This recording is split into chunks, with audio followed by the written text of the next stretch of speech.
você falou, né, que vocês... eu falo vocês, né? Você e toda a equipe Sim. buscam vocês têm esse comprometimento com a história, né? Toda essa parte arqueológica. Então, a gente queria entender mais isso, né? Como que é esse processo de criar e de escrever uma série, uma novela bíblica, né? Tanto com a parte da Bíblia mesmo, quanto da parte histórica, arqueológica, porque é um grupo ali, né? Porque tem a parte bíblica e o que acontecia naquela época culturalmente falando também. Você vê que às vezes é até complicado quando você assiste de você entender, porque é um contexto muito diferente do que a gente conhece, né? Escrever também é. Que são mais de 3.000 anos, né? Então, sabe?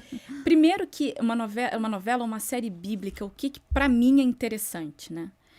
Que não é simplesmente uma história, começa por aí. Não é só entretenimento, é uma história com o potencial de mudar alguma coisa na sua vida. Né? As histórias que a gente retrata trazem reflexões. Então, assim, isso me motiva muito. Porque não é, sentei na frente da televisão, assisti 1 hora e nada mudou. Como muitas outras coisas que a gente assiste. Você se distrai, mas não acrescenta nada na sua vida, né? Só aquele momento. E a série bíblica, a novela bíblica, não, sabe? Ela te deixa alguma coisa que te ensina, que você pode usar para a sua vida. Então, essa é uma das minhas motivações principais. Que alguém pode ser tocado por essas histórias, né? Aí vem a Bíblia, que é linda, você tem lá direitinho, claro, né? O que quando você estuda, né? Quando você medita e tal, quando aquilo é importante para você. Só que aí, você tem pontos, né? Você tem muito buraco entre um acontecimento e outro. Gente, às vezes passam-se 100 anos. O que aconteceu ali? O que aconteceu, por exemplo, antes de Saul ser escolhido como rei? Então, tem isso. Tem essa parte, né? Que a gente tem que ter muito cuidado para preencher essas lacunas de forma que fique correto, né? A gente tem certeza que foi assim? Não tá na Bíblia. Mas poderia ter acontecido assim. E aí que vem a parte histórica, né? Que nós temos toda uma pesquisa, nós temos um pessoal que ajuda a gente para nos ajudar com esse contexto. Porque, assim, quando você faz uma cena, isso é muito interessante, gente. Quando você faz uma cena, você fala assim, essa cena é legal, eu vou fazer assim. Só que tem muita coisa que você não pode escrever, porque na época não existia. Entende? Tem coisas que você não pode usar, você não pode falar, porque são expressões que remetem a coisas que a gente conhece hoje, que na época não existia. Por exemplo, vamos supor que eu fale assim pra você, ó, o meu ouvido não é latrina. Eu não posso usar isso na novela bíblica. Não tinha latrina, eles não tinham nem vaso, não tinham nada, não tinham banheiro. Então, é um trabalho muito meticuloso para você fazer a história num todo, e também cenas, e também, sabe, você se ambientar na vida daquelas pessoas. É legal, é muito legal, é muito divertido, mas é bem trabalhoso, porque a gente tem esse comprometimento. Não tem como fazer tudo, gente. Assim, tem coisas que, se a gente colocasse, você nem entende o que é. Não existe mais, é uma coisa muito da época. Mas a gente procura, a Record é muito comprometida com isso. O máximo que a gente puder, a gente se mantém fiel ao que era. E um diferencial em Reis é esse, né? Porque nós tivemos outras tendas, outras novelas bíblicas, e tinha umas coisas muito bonitas, né? Bem legal, assim, de você ver. E você vê que, às vezes, em Reis, a tenda é assim... Não tem nada, né? Básica. É bem básica. Na época era muito mais básica. A gente ainda coloca uma coisa ali ou outra. Mas isso é muito bacana, sabe? Essa parte de você tentar trazer a história como era para a série. Reis tem muito isso. Eu me atrevo a dizer que é a produção que mais tem isso. Esse comprometimento. Sabe? Que a gente levou mais tempo para fazer exatamente como era. E às vezes fica assim, bem básico. Porque a gente quer deixar... Quer que o público veja, olha, era assim mesmo na época. Como era realmente, né? Como era realmente. É uma coisa interessante que as pessoas sempre comentam. Eu me acabo de rir. Gente, e o banho, né? Que o banho é só o paninho, né? Quando eu só lavo a mão assim, lavo o rosto.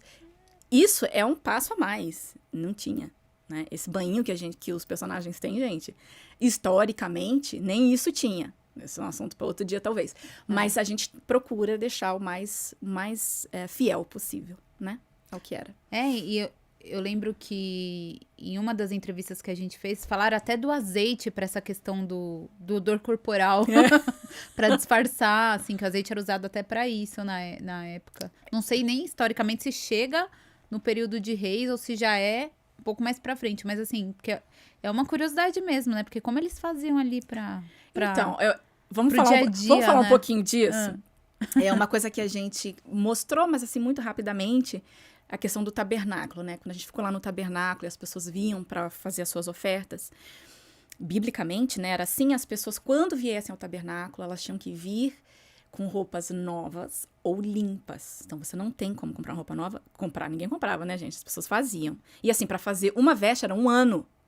Demorava 1 ano. Então, as pessoas não tinham várias peças de roupa. Geralmente, era uma peça de roupa que se tinha. Então, você tinha que... Não tem como você fazer uma nova, pelo menos lave. O que tudo indica, isso historicamente, tá, gente? Que eles tomavam banho mesmo, uma vez ao ano. O banho que a gente quer era uma vez ao ano, quando eles iam no tabernáculo se apresentar diante de Deus. E quando não era isso? Então, o banho era... Não tem banho. Quando tinha um banho, era isso. Pegava o azeite perfumado, né? Óleo perfumado, misturava na terra e fazia assim. Emplastava o corpo todo com aquilo, porque aí também já esfoliava, né? Até. Aí tá todo cheio daquilo. Aí você tirava. Pronto, tomou banho. Tomou banho. Eles viviam, os lugares que eles viviam não tinha água, né? Você vê, a gente mostra muito poço. A água que eles tinham era do poço. E era um poço, às vezes, para um vilarejo inteiro, né? Então, a água era para cozinhar, para beber, sabe? Até o pão que eles faziam não ia água, era azeite e farinha. Então, era bem precário, sabe? Pra gente é muito estranho, pra época não era como eles viviam, né? Assim como pra gente é normal tomar banho todos os dias, pra eles, uma vez no ano, tava arrebentando. Sim, às vezes são coisas pequenas, né? Que os atores que já participaram aqui do podcast falaram, e eu fiquei pensando, e é muito real, né? Às vezes a gente não se dá conta, né? Hoje é mais simples você tomar o seu banho, você tomar um copo de água. Mas naquela época, para você tomar, como você falou, o banho, né? Ou você ter água ali para você cozinhar, para você, enfim, se hidratar, era muito difícil, né? Então, são coisas que às vezes a gente não dá tanto valor, né? Mas como que naquela época não era fácil, né? Era bem complicado, assim. Não creio que era complicado para eles, né? Era a vida que eles viveram, eles eram acostumados. Mas era bem precário, assim, para todos, na verdade, com exceção de alguns povos. Imagina os filisteus, povos do mar. Então, eles eram... Que eu acho que também era uma das razões porque o povo pediu um rei. Eles queriam avançar, sabe? Queria avançar. Não, a gente quer avançar, a gente quer evoluir, a gente quer crescer. Tá bom, cresceram para baixo, mas tudo bem.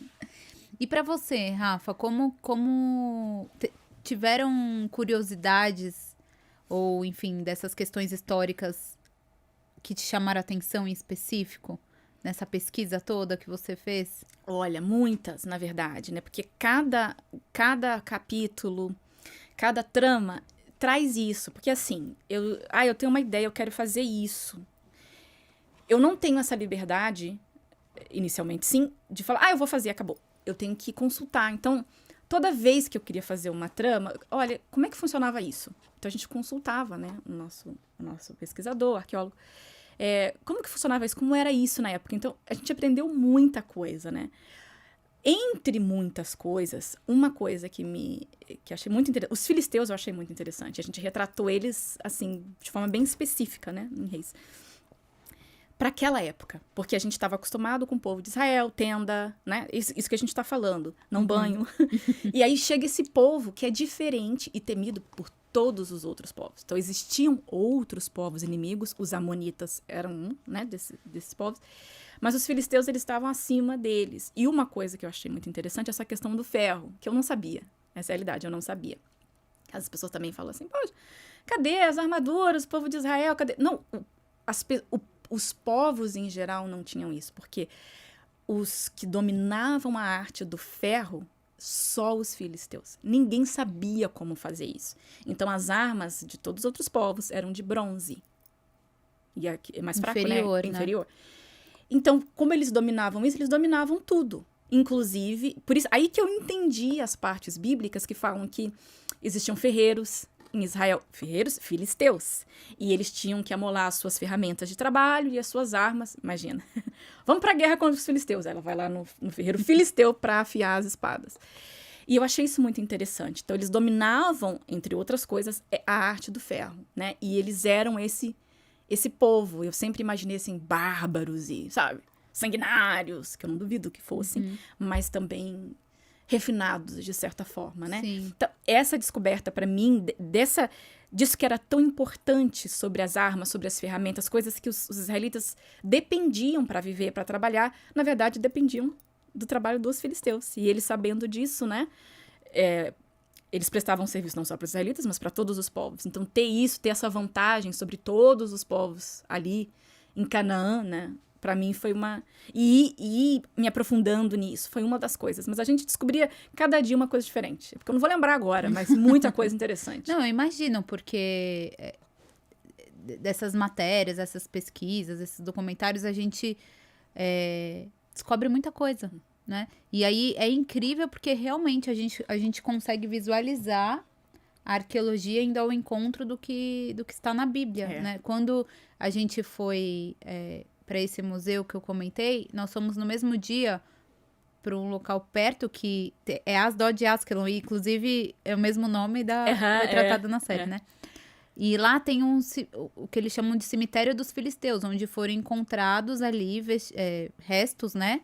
E aí, estudando, os arqueólogos fizeram todo o estudo, descobriram que era desse povo. Porque até então, parece que não tinham evidências mesmo. E realmente indo ao encontro do que tem nos relatos bíblicos, né? Então, a gente consegue ver isso, né? E isso que você falou do ferro é muito legal, porque você vê que a arqueologia e a história comprova o que para muitas pessoas é uma metáfora, mas não, como assim? Mas a arqueologia está comprovando o que está ali, né? Uma coisa interessante também é que na batalha Davi e Golias, né? Que, claro, vai ser retratada mais pra frente, né, quando chegar Davi, como que eles comprovaram que foi ali realmente que houve essa batalha, né? Como provar? A Bíblia fala que existia esse vale de Elá, né? Na Bíblia fala Vale do Carvalho. Então, era um vale, 2 montes, né? Nesse monte era o acampamento dos israelitas, na Bíblia. Do outro lado era o acampamento dos filisteus. E o que eles encontraram de vestígios ali, né? Que desse lado tinha vestígios de animais, né? Coisas que comprovavam que realmente teve um acampamento ali. E do outro lado, ossos de porcos. Tá. Israelita não comia porco. Os filisteus, sim.